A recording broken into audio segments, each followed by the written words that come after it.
साथ के साथ संगत जी वाहिगुरु जी का खालसा वाहिगुरु जी की फतेह। Shri Guru Tegh Bahadur Ji was born in Amritsar on April 1st, 1621 AD. He was the youngest son of Shri Guru Hargobind Ji and his mother was Mata Nandi. He was originally named Tyak Balu, a name with the meaning of an aspect of sacrifice. As a child, he was raised like a prince, but in an atmosphere of religious discipline. He was quiet and meditative, but very energetic and a quick learner. Growing up, he would sit in a secluded place, thinking about life and nature and the beauty of God's creation. At the age of 4.5 years old, little Gyan Ba was placed under the charge of Baba Buddhaji, the Brahman, the tutor of spiritualism. By Jata Ji taught him warfare and a vast training of many weapons. When he was 13, he accompanied his father into battle as his village was being attacked by Pandey Khan. During the battle, he went after the enemies with exemplary courage, slashing his sword right in the back. After the battle of Guntur was won, he was honored with a new warrior's name, Tegh Bahadur Ji, which means slave soul braver. Funkan Shah Zabana was a devout Sikh and a rich merchant. Once his ships got caught in a furious storm at sea. When it seemed that all would be lost, he prayed from his heart to Guru Hargobind Ji to save him and his Kanda. Immediately the storm subsided and he reached the shore safely. While praying for his safety, he had also pledged to offer 500 gold coins as Shukrana to Guru Ji.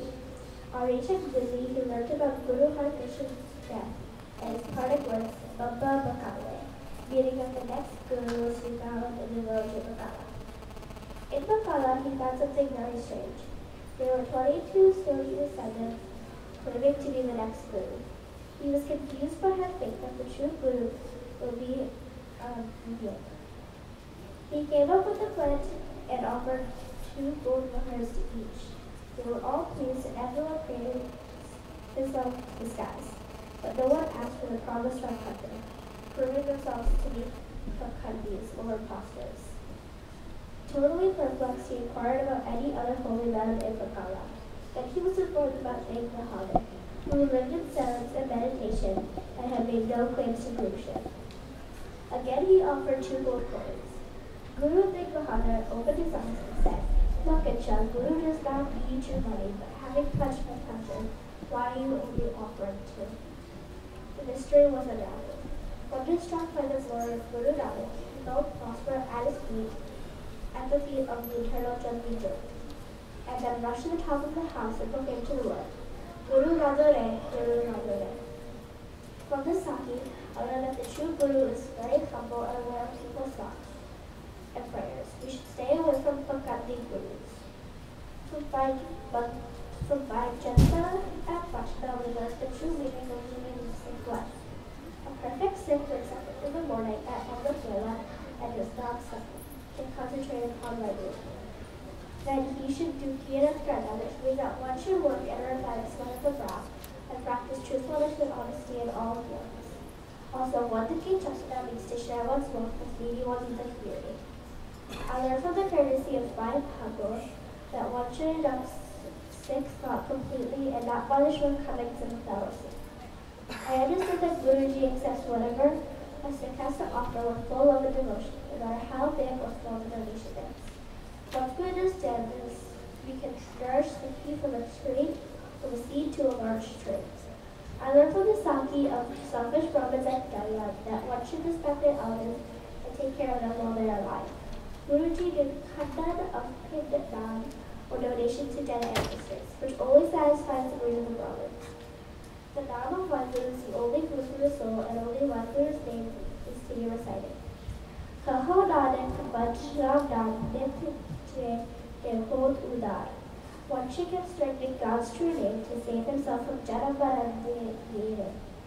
Unsaved, the tyrant Mughal emperor was forcibly converting into abundance Islam at the threat of death, intent on destroying the Hindu religion. About 500 desperate Brahmins from Kashmir, led by Pandit Gurudwara Ram, came to Anandpur asking Guru Tegh Bahadur Ji to resolve this crisis. After deep thought, Guruji told them that the problem could be solved only by the sacrifice of some great religious soul. His son Govind Rai, who at the time was just 9 years old, said, who else can be more truthful and similar than you? You alone can protect them. Guru Tegh Bahadur was delighted to hear the firm words of his son. He told the Kashmiri Pandits to challenge Aurangzeb that if he convert the Guru to Islam, they would gladly follow. Ultimately, Guruji's supreme sacrifice saved Hinduism. Guruji always preached that one should live in Grasti Jivan. Practicing your spirituality within your household life is most efficient and practical. Guruji said that the attachment will still remain with you despite sannyas or renouncing this world to attain God. Formless God Almighty is everywhere, and with the knowledge given by our Guruji, we can tap into every aspect of our life. We can work with our hands and meditate with our life. Vaheguru Ji Ka Khalsa, Vaheguru Ji Ki Fateh.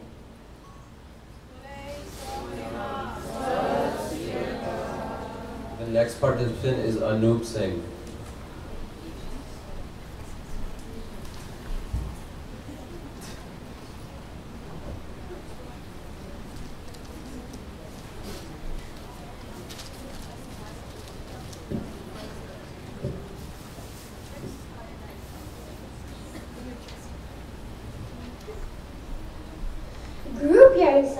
जी वाहिगुरु जी का खालसा वाहिगुरु जी की फतेह। जो नर दुख में दुख नहीं माने, सुख स्नेह और बैर नहीं जाके, कंचन माटी माने.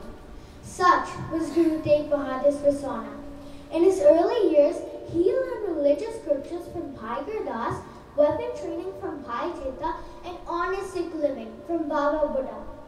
Only 13 years old, he accompanied his father into the battle at Kartarpur.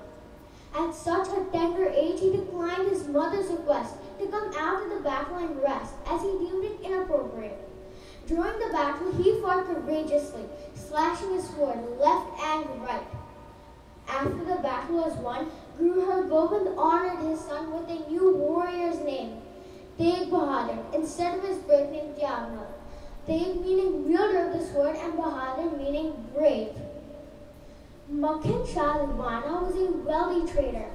Once stuck in a severe storm, his ship began to sink.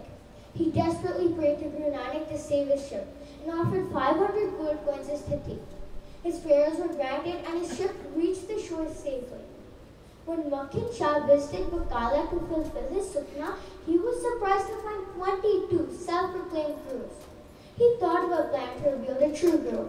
He offered each 2 gold coins. All were pleased until he offered the same 2 gold coins to Guru Tegh Bahadur. Guruji revealed the scars on his shoulder from the time he had pushed Makhan's ship to safety and asked for the promised offering. Makhan Shah's joy knew no bounds, and he started shouting from the rooftop, Guru La Dore, Guru La Dore. Guruji's actions teach us the virtue of humility. A true Sikh is one who is able to present the Guru and his teachings to the whole world. The Guru is omnipresent and antaryami. He is aware of all our thoughts. For his faithful children, he takes upon himself the pain and is there to help in every hour of need. अपने सेवक की आपे राखे, आपे नाम झुकावे, जे जे काज के सेवक की ताता उठावे. Bhai Jagta Sakhi teaches us that it is not how you appear on the outside that matters, but how you conduct yourself in everyday life. In the eyes of the Guru, Bhai Jagta was a true Sikh, but for others around he was unkempt and unclean. Not a hypocrite, Bhai Jagta lived his life following the 3 tenets of Guru Nanak: Naam Japna, Kirt Karna, and One Ki Chakna. Bhai Phaggu was a true devotee of the Guru. When Guruji visited him, he offered the tithi collected from the devotees. Upon being asked by the Guru if anything was left out, Bhai Phaggu was stunned into silence. Guruji brought his attention to the bare tree in his courtyard. Phaggu then recalled that it was a seed amidst some rubbish he had collected from a poor devotee. We learned from this Sakhi that a Sikh does not mind the shortcomings of a fellow Sikh brother. It is important to understand that the Guru accepts whatever a Sikh offers with full love and devotion, no matter how big or small the offering. Guruji's interaction with the Brahmins at Gaya imparts a valuable lesson of not misusing people's faiths for personal gains. The Brahmins were tricking people by having them perform rituals that defied logic, but gave them the satisfaction of feeding their ancestors. Similarly, the Brahmins at Dharmnash were misleading people into believing that their misdeeds were easily washed away by bathing in the river. Refusing to perform both rituals, Guruji taught us that there is no shortcut to cleansing our misdeeds, and that it can only be accomplished in the company of holy men while singing praises of the Almighty. Aurangzeb always treasured the ambition of converting India into a land of Islam. He decided to convert the Brahmin Pandits of Kashmir so that millions in turn would follow. Threatened with conversion or death, the Brahmin Pandits came to Guru Tegh Bahadur Ji for help. Guruji was moved by their sorrows and was very pensive. When his 8-year-old son Gobind Rai asked the reason for his sadness, Guruji explained the situation and told him that this problem could only be solved if a truthful soul offered himself for sacrifice. Gobind Rai then said, "Who is more truthful and sublime than you? You alone can protect the Hindu religion." Guruji decided to stand up for this cause. On his advice, the Brahmin Pandits told Aurangzeb that they would accept Islam if their religious leader Guru Tegh Bahadur Ji did the same. Aurangzeb imprisoned Guruji and asked him to convert to Islam or die. On Guruji's refusal, he was beheaded. Guruji sacrificed his life and saved the entire Hindustan. In Guru Gobind Singh Ji's words, "Tilak Chandru Rakha Praptanka Kino Bado Kalu Mein Sakha." An enlightened soul and a true yogi, Guruji led the life of a householder.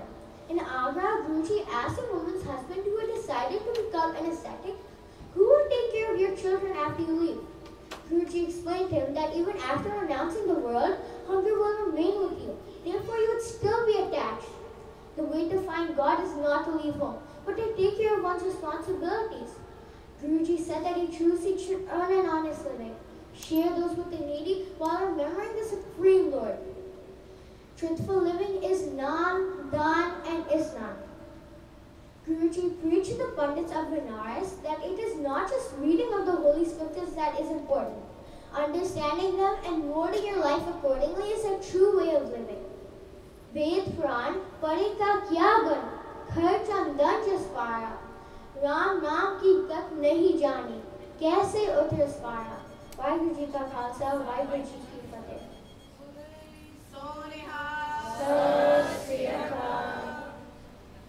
The next speaker is Disman Singh.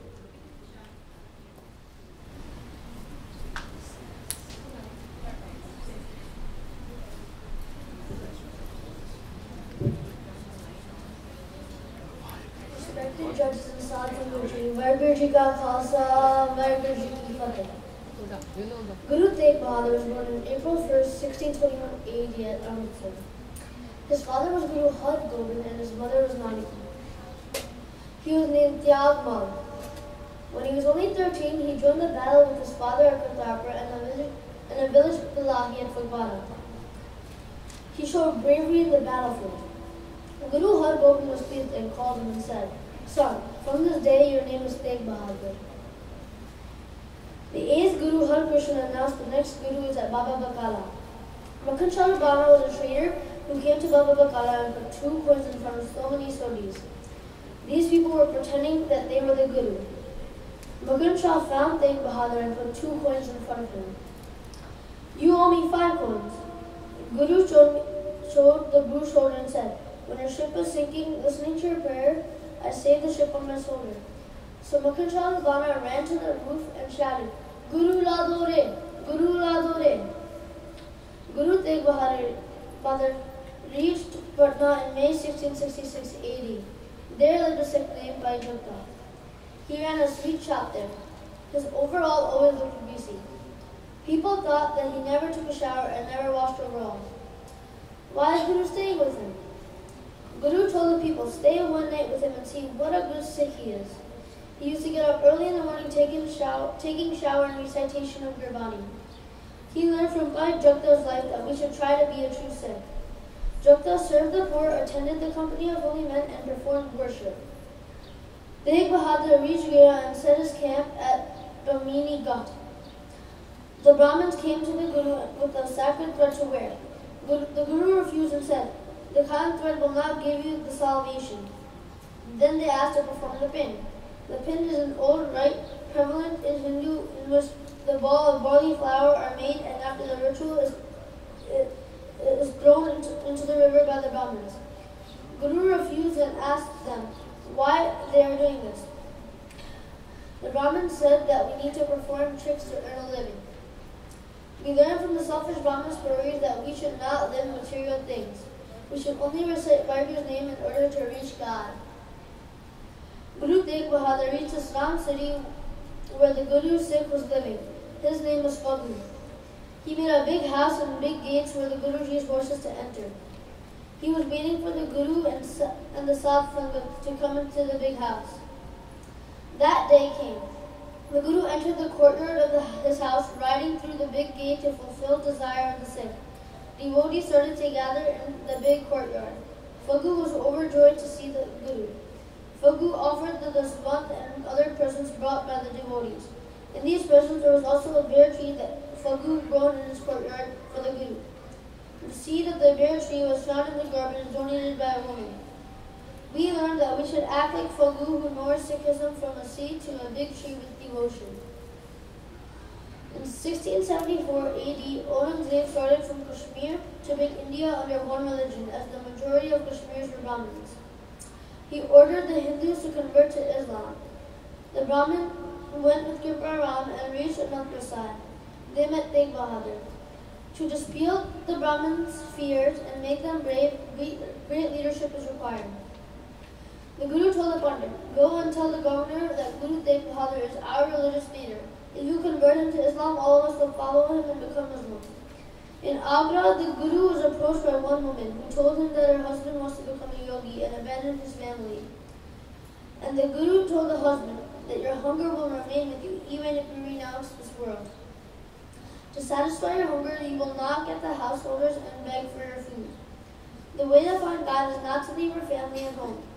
God says to remain with your family and realize Him through obeying His commands. Do not give up wealth, but renounce greed for it. He understood the teachings of Guru and gave up thought of leaving the family. Vaheguru Ji Ka Khalsa, Vaheguru Ji Ki Fateh.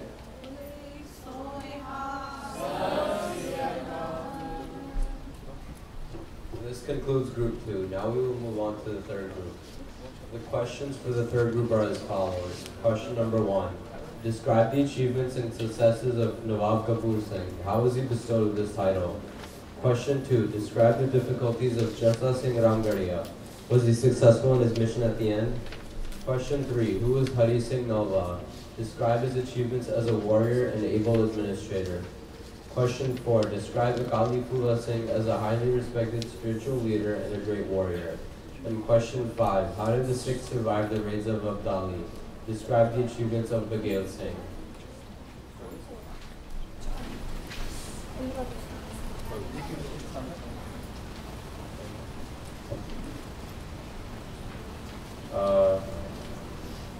First up is Anmol Kaur.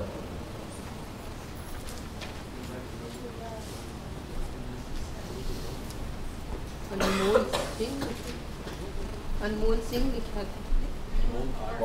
और सिंह लिखे Mandeep Singh correct कर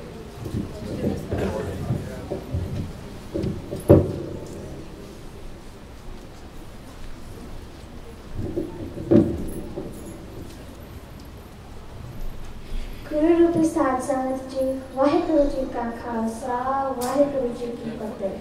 Today, in my speech, I will tell you all how the Sikh warriors fought for their country, their people, and the Sikh religion. Nawab Kapoor Singh was born in 1697 AD at the village of Kara. Kapoor Singh was very successful and very respected. People would stare at him gracefully and say, "Wah, Kinna Bahadur Singh hai." Nawab Kapoor Singh established chastising the nobles that bordered Baba Ala Singh's state. He also created 2 army groups, the Buddha Dal and the Taruna Dal. Nawab Kapoor Singh divided the Khalsa army into 30 squads. He went to his heavenly abode on October 7, 1753 AD after leading the Khalsa for a long time. Jassa Singh Ramgarhia was born in 1723 AD at village Ichogid. One day, Jassa Singh had a quarrel with Adina Beg. Adina Beg could not match the swordsmanship of Jassa Singh. Just as Singh went through a lot to become Maharaja, he broke the siege of the Ramgarh forts and built it with baked bricks. He captured the area around the fort. Just as Singh became Maharaja after the state's accounted income of rupees 2 lakh. Just as Singh died after fighting his enemies all on his own on April 20th, 1803 AD. Just as Singh Ramgarhia faced many difficulties and he wasn't able to be successful before his last breath. Hari Singh Nalwa was born in 1791 AD at Gujranwala. Hari Singh came to be known as Nalwa because he killed a tiger with his bare hands. He was appointed governor in his place on 20th August 1820 AD. First, he brought to book all those who were defying the state. Second, he reduced the rate of land revenue, due to which the landowners started depositing the revenue with their own accord without any force.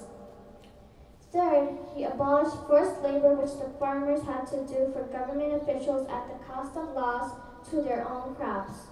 Fourth, he abolished the tax on marriages, births, and engagements, which was previously enforced.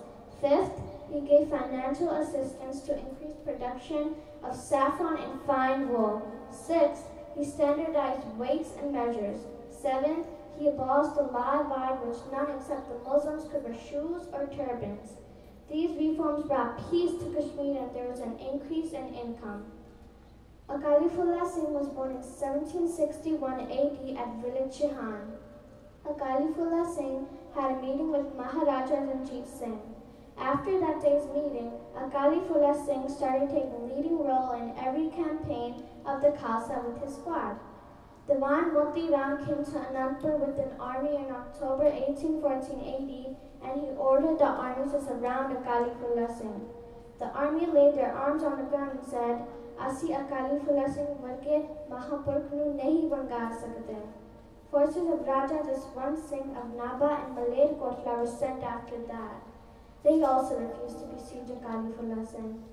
When Abdali mounted his 9th attack on the Sikhs slipped away before his arrival. The Sikhs would take shelter in the Ram Rani fort, and some of them would even move to jungle so they wouldn't be attacked on by Abdali. Bagheera Singh belonged to village Tariwal. He did a lot of looting and attacking. He looted Jalalabad, attacked Devband, Patiala, and many other villages, cities, and countries.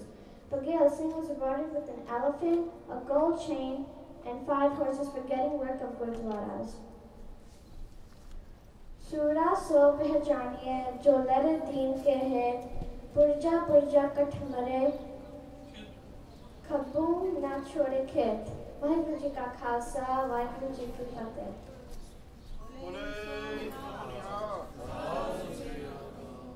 The next speaker is Mandeep Sani.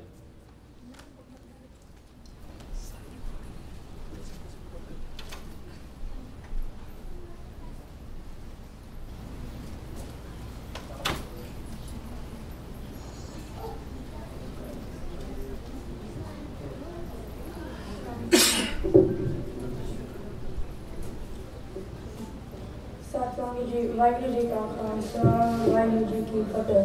The era in which the Mughal Empire was in control of most of India was a very hard time for the Sikhs. The Mughal Empire did not like the Sikhs.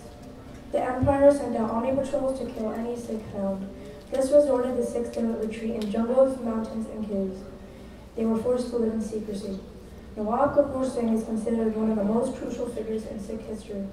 In 1726, many Singhs started robbing royal treasuries, and when the government could not catch these criminals, they used the Sikhs as scapegoats and spent their anger on them. During that time, Kapoor Singh joined the force of Diwan Darbara Singh.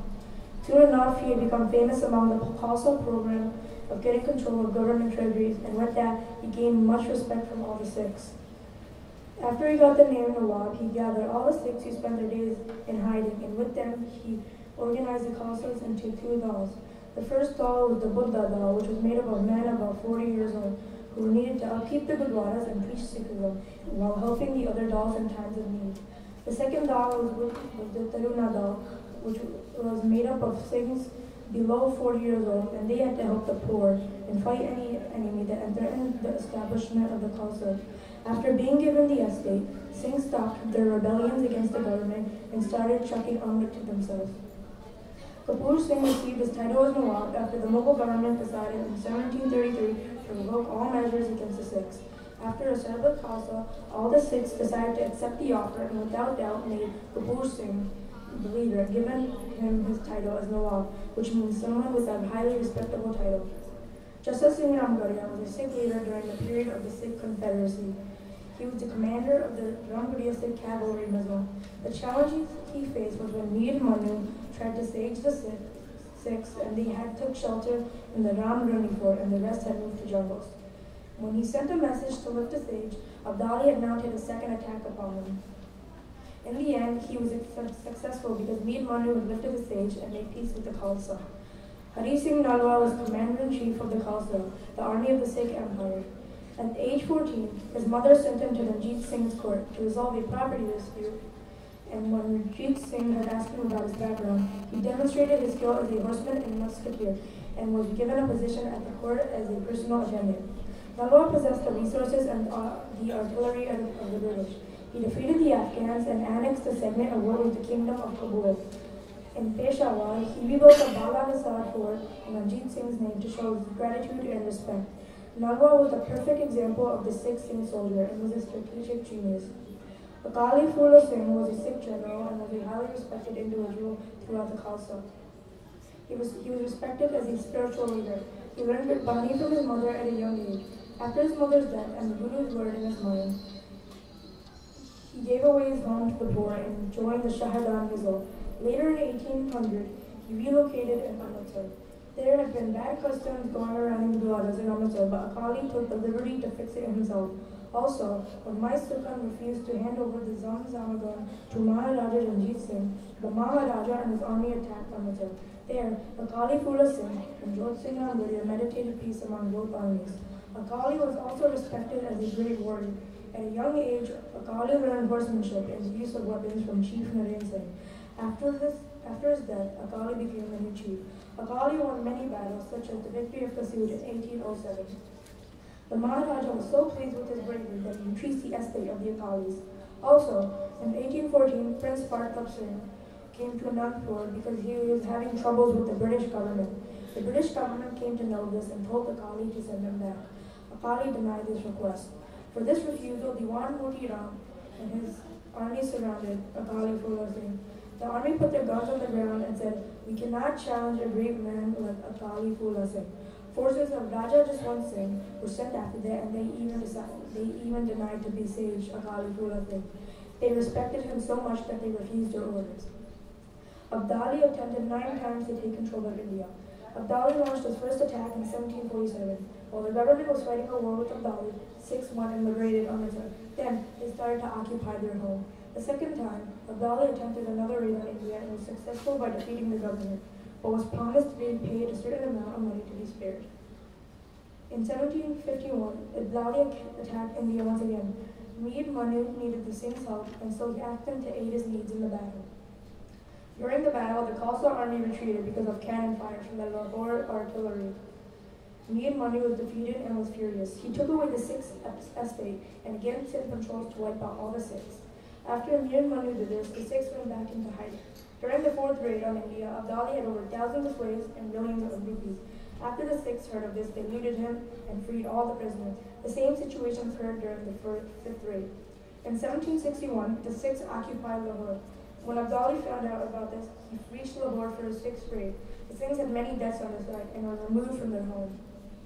After that, the Sikhs gathered at Amritsar. Abdali tried to attack them again, but he was no match for the Sikhs and was defeated. Abdali fled.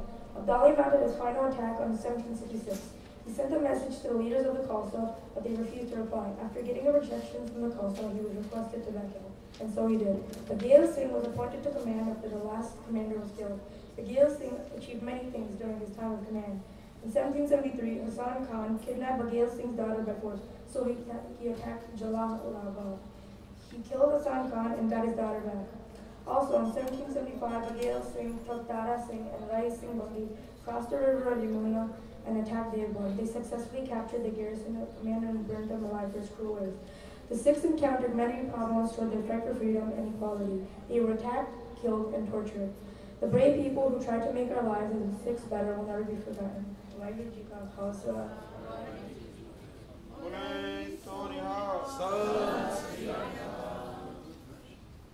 The next speaker is Chintan Singh.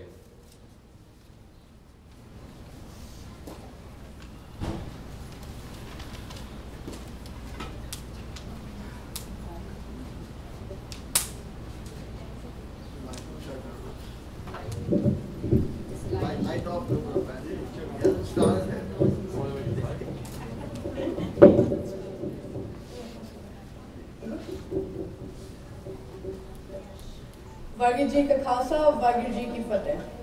As a wise man once said, it is better to die upon your feet than to live upon your knees. Now you must be asking yourself, what does that have to do with Sikhism? Well, I am here to tell you today that the Sikhs that lived several decades ago exemplified that very quote.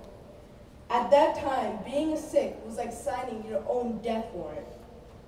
This was the period when the Sikhs were sawed into pieces, burnt alive, fed to dogs, and young children were speared before their mothers' very eyes. But all this was done in vain, for we still continued to follow the ways of the Khalsa. Our ancestors died on their feet, with their head held high as proud Sikhs, and Kapoor Singh was an excellent example of this. Nawab Kapoor Singh was a very insightful and brave leader. He took quick action to organize the Sikhs. Even at a young age, he began to memorize verses by the Gurus. He also became a virtuoso at horsemanship and weaponry. In 1733, the Lahore government decided to revoke all repressive measures issued against the Sikhs. They also bestowed the title of Nawab to Kapoor Singh. With this, Nawab Kapoor Singh told all the Sikhs hiding in the jungles to come back and join the Khalsa. Afterwards, Kapoor Singh created two major branches of the Khalsa, the Buddha Dal and the Taruna Dal. He also formed the Common Khalsa Fund, which would pay for all the provisions needed by the Khalsa and its people. Jasal Singh Ramgarhia was a leader of unprecedented proportions. He faced many difficulties and managed to turn a grim situation into a triumphant victory. For example, at his time, Mughal chieftains helped Abdali to surround Sikhs at a place near Malerkotla. Taruna Dal and Buddha Dal fought head-on for the first time with Abdali and his allies. The Sikhs were outnumbered 5-1. In this battle, the Sikhs lost about 30 to 45,000 lives in a single day of battle, and to this day, it is called the Greater Holocaust. After this incident, the Sikhs came out courageously, and in less than 5 years, the Sikhs had defeated all the Mughals and Afghani warriors in the area between River Jamuna and River Indus. Ramgarhia's missile played a major part in this struggle. Jasal Singh came out triumphant. Hari Singh Nalwa was commander-in-chief of the Khalsa. He is known for his role in the conquest of Kasur, Sialkot, Multan, Kashmir, Atok, and Peshawar. He led the Sikh army in freeing Shah Shuja from Kashmir and securing the Kohinoor diamond for Maharaja Ranjit Singh. He was also responsible for expanding the frontier of the Sikh Empire to the Indus River. He served as governor of Kashmir and Hazara and established a mint on behalf of the Sikh Empire. He did this to facilitate revenue collection. His death at the Battle of Jammu was a significant loss to the Sikh Empire. Akali Phula Singh was a brave and valiant Nihing. Many historians today believe Nihings are the suicide squad of the Khalsa, but they are sadly mistaken. Being a Nihang simply means that you gave the Khalsa your heart, your soul, and live for the sole purpose of protecting the Khalsa and its people. Phula Singh first came into notice as the leader who led the attack on Thomas Metcalfe's escort on 1809. Afterwards, Phula Singh and his squad virtually won for Ranjit Singh the great Sikh victory over the Pushtuns at Terry in 1823. In this battle, Phula Singh was met with a heroic death. His tomb at Nashawar is now an object of pilgrimage to the Sikhs. In February 1764, Sikhs in a body of 40,000 under the command of Bigail Singh and other leading warriors crossed the Yamuna and captured Saranpur. They overran the territory of Najib Abdullah, the Rahula chief, realizing from him a tribute of 11 lakh rupees. In April 1775, Bigale Singh crossed the Yamuna to occupy that country, then ruled by Javed Khan. Javed Khan, in desperation, offered Bigale Singh large sums of money and proposed an alliance jointly to plunder the crown lands. The combined forces of the Sikhs and the Rahulas looted villages around the present site of New Delhi. In March 1776, they defeated the imperial forces near Muzaffarnagar. The whole of Yamuna was now at their mercy. The Sikhs survived the raids of Abdali using guerrilla tactics and skillfully catching Abdali off his guard. The Khalsa also made sure to shift their families to a safe place before Abdali reached their locations. Even though our ancestors died long ago, we still carry the same flame as them. We still carry the flame of the Khalsa, the same flame that grew with every battle, every victory, and every defeat. So yes, the Sikhs of yesterday did die on their feet, but only so they can be instilled into our hearts and into our minds as we proudly live on as Sikhs on our own 2 feet, given to us by the grace of Guru Nanak. Sora so punchari hore jo lare deen ki hai, purja kat mare kabu na chade khe. Vaheguru Ji ka Khalsa, Vaheguru Ji ki Fateh.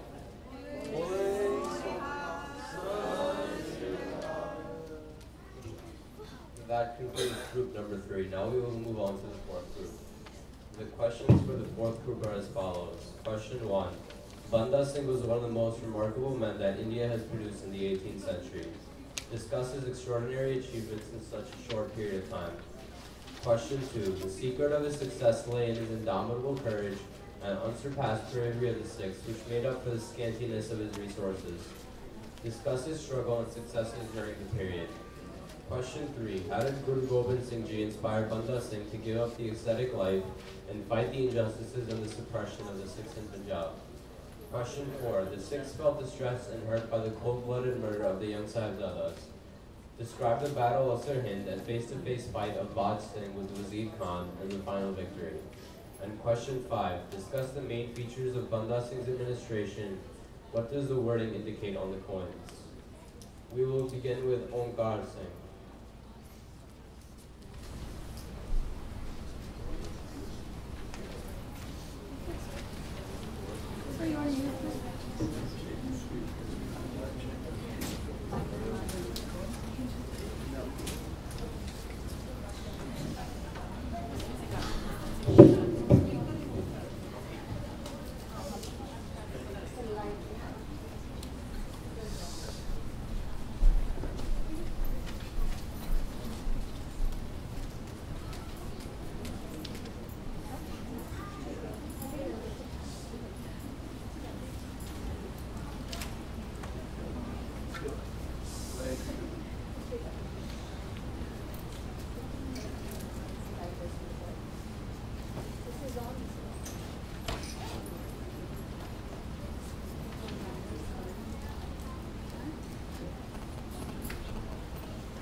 Guru Sat Sangat Ji, Gach ke bolo, Vaheguru Ji ka Khalsa, Vaheguru Ji ki Fateh.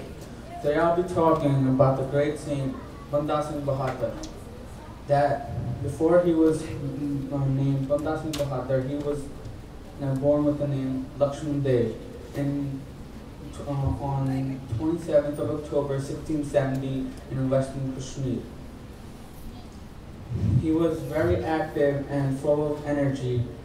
As a young man, like most of his men of his age, he used to mainly exercise. When his father taught him how to farm, hunt, ride horses, arch, and become a better soldier. Banda Singh Bahadur, at the age of 20, once went out to hunt, and he shot a dove with such a force that the dove went down with one shot.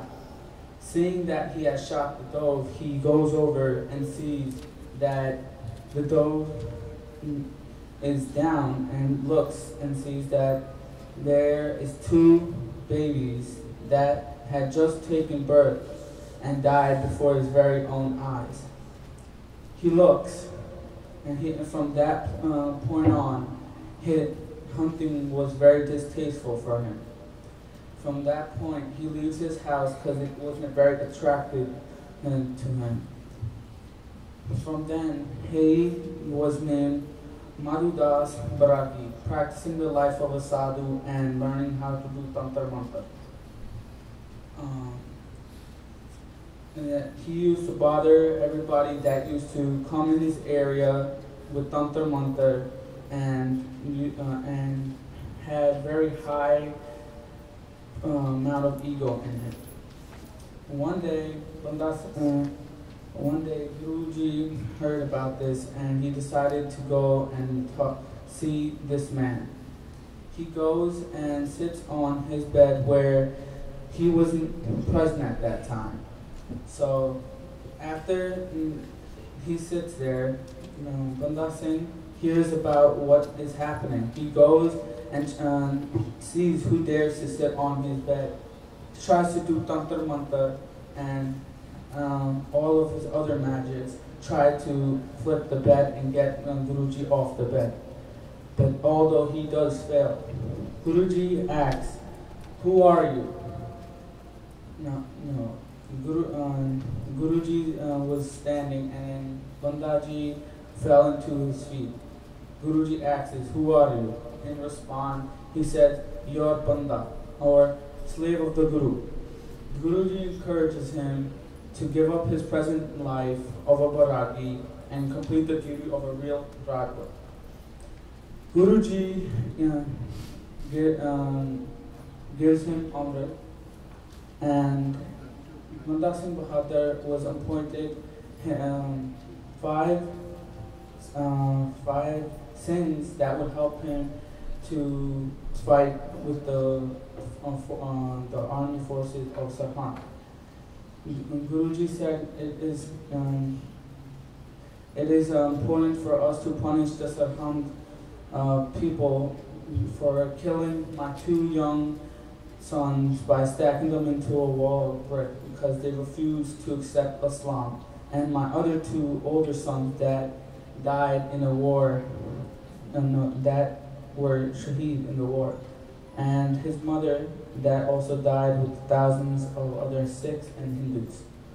He wanted justice for all people. Guruji gave 25 soldiers as his bodyguard.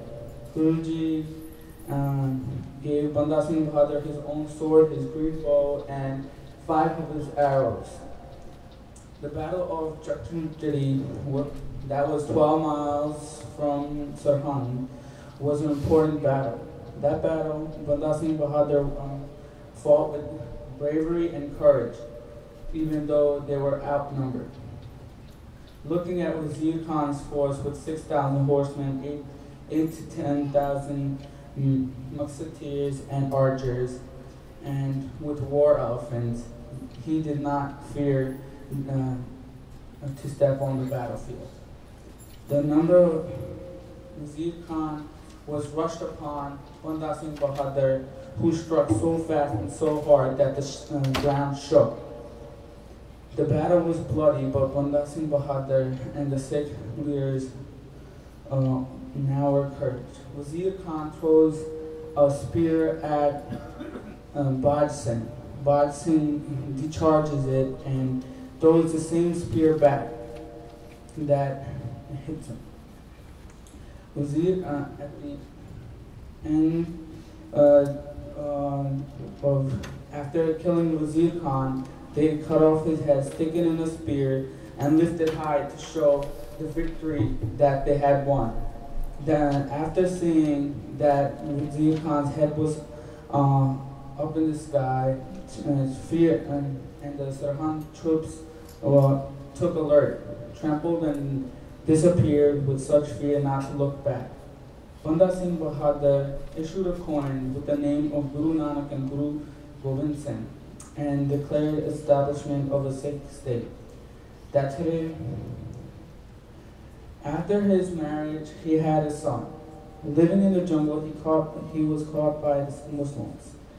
He was then offered the choice of between accepting Islam or death. He chose rather to die to give up his faith. Then they began his torture for not accepting Islam. They brought his baby son and put him in his lap and told him to kill his own son. He refused to. So executor comes and cuts child into pieces, take his beating heart out, and put it into his own mouth as if it was his food.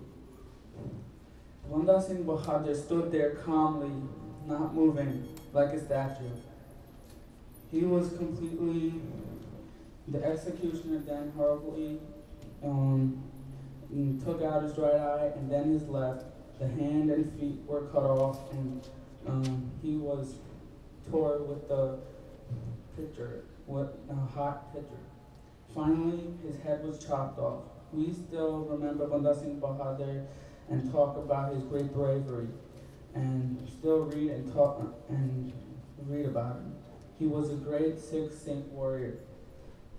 Waheguru Ji Ka Khalsa, Waheguru Ji Ki Fateh.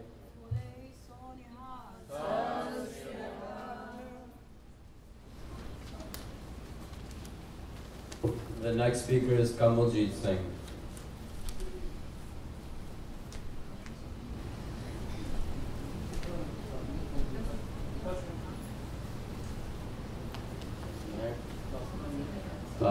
Judges, please take note. The next speaker is Suchin Singh.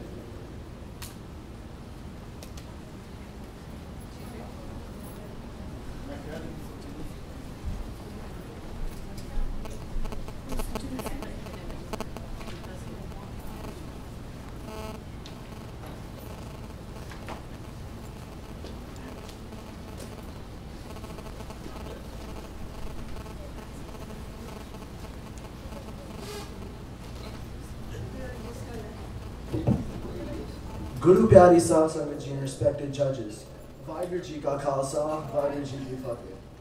Joto Prem Kilan Ka Chao, Siddhar Tali Gali Mere Aao. Though this was written by Guru Nanak, never was this line more applicable, both literally and metaphorically, than during the life of Banda Singh Bahadur. Born as Lakshman Dev in October 1670 in Kashmir, he became involved in ascetics at a young age after killing a doe and experiencing the tragic fate of two young ones still inside the animal's womb. He joined the party of a traveling Bairagi by the name of Janaki Prasad, who named him Madhav Das, and eventually established his own monastery. Unfortunately, his superiority complex overpowered his supernatural powers, until Guru Gobind Singh finally met him in 1708. Madhav Das became enraged as the Guru rested in his cot and cooked meat at the monastery, against the rules of the establishment. He tried to perform black magic on the Guru, but the Guru's mind was too strong.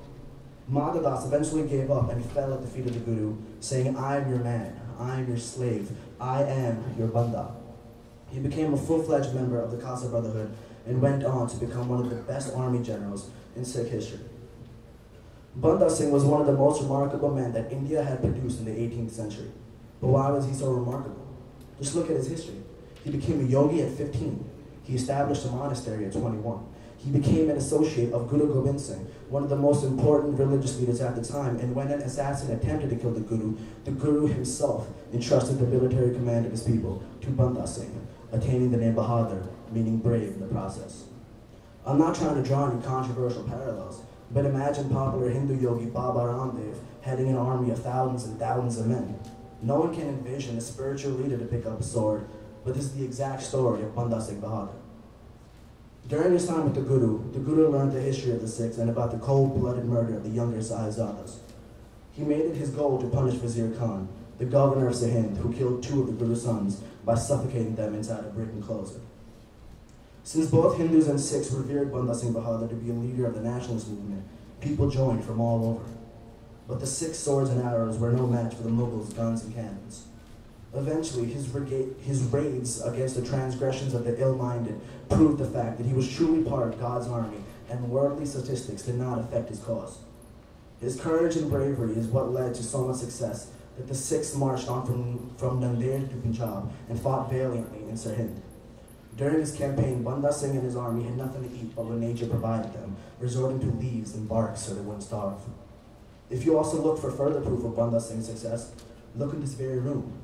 The Mughals were hell-bent on destroying Sikhism, but after our last living Guru died, Banda Singh Bahadur is the brave soul who took control of the leader's people and instilled so much confidence and pride that we are able to stand here, thousands of miles away from our homeland, and preach the message of love and universal brotherhood, as prescribed by Sikhism. This is true success. But to understand his success, we must look at the causes of his success. We must look at why he gave up his ascetic life and decided to fight the injustices and the suppressions of the Sikhs in Punjab. Banda Singh's conversion from an ascetic to commander of the Sikh force is nothing short of a Guru's miracle. Banda Singh became baptized in the Khalsa Brotherhood and was told the heroic and tragic story of persecution of the Sikhs. That was the biggest inspiration he could receive to fight the injustices.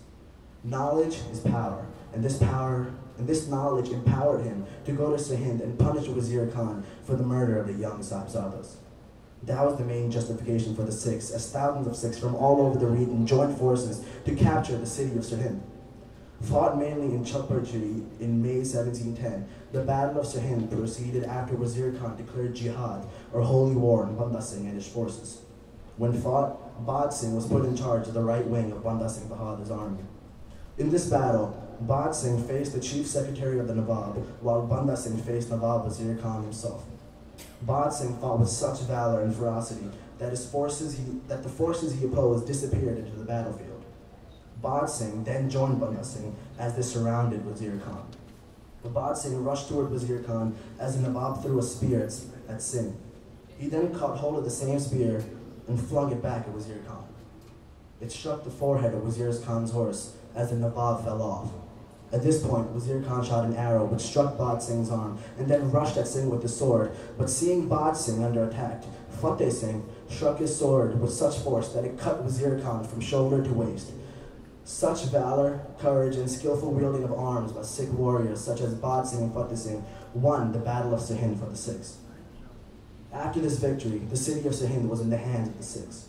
This established the first legitimate Sikh state, and Banda Singh proved that a government could be run by the people and for the people. The main features of his administration were so different from his Mughal counterparts that he enjoyed much popular support. Bad Singh was appointed governor of Sirhind. Ali Singh, another soldier who valiantly fought in Sirhind, was made his deputy. Their chief responsibility was to be on guard against the Mughal troops from Lahore to Jammu. Ram Singh, brother of Bad Singh, became chief secretary of Thane Singh, and Binod Singh, a general in the Sikh army, became revenue minister. On top of that, he shockingly raised untouchables to the positions of rulers.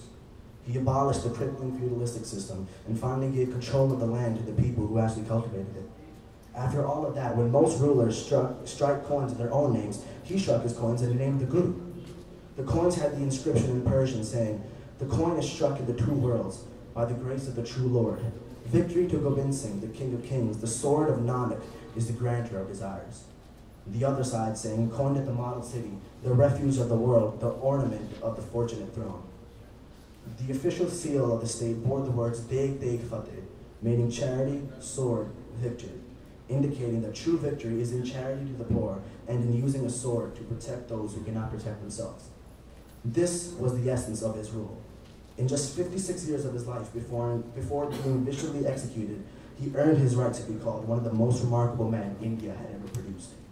He is the one who set up the first Sikh state.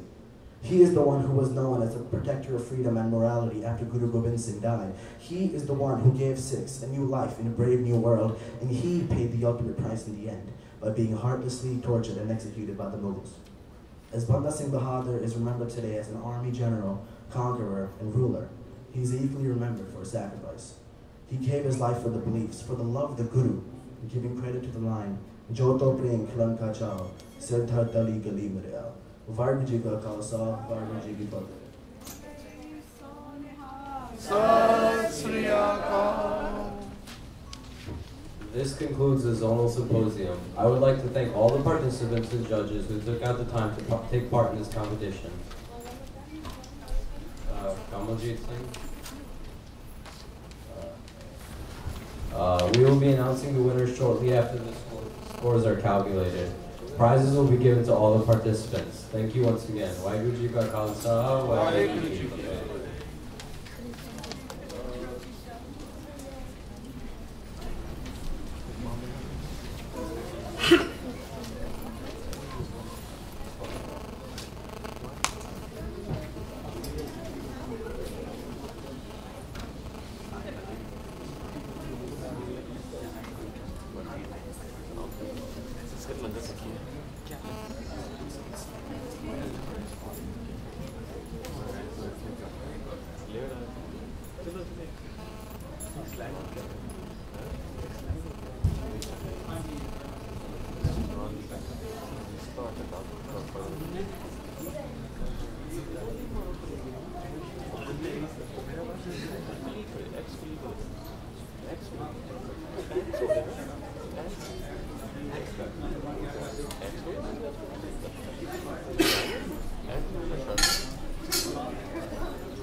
Judges, parents, सारे नाल the 3-in-1 cup again.